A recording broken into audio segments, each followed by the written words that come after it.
So I'm a 40-year-old man, and I read Brandon Sanderson's YA. Basically, it's Top Gun, set in space, on a different planet.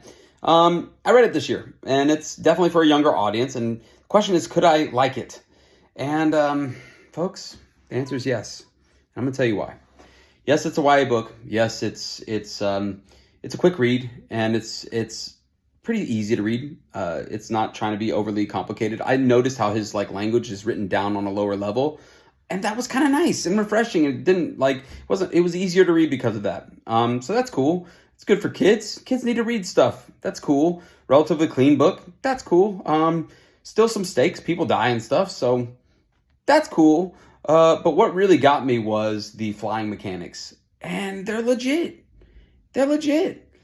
Part of what's fun about Top Gun is learning what the planes can do, and learning the rules of how that operates, and learning the physics of that, and seeing it play out in all the different battles. And if you know what's going on as a reader, then you're tracking along with the author the whole time. And I thought that I was able to follow the entire time what's going on. And I felt the tension of when she's turning too hard, she could pass out and die, bro. So I felt the tension of that. So that's cool. And it passed for me. And so that's the selling point. If you're a little bit older, 40-year-old man, definitely not the target audience for this book.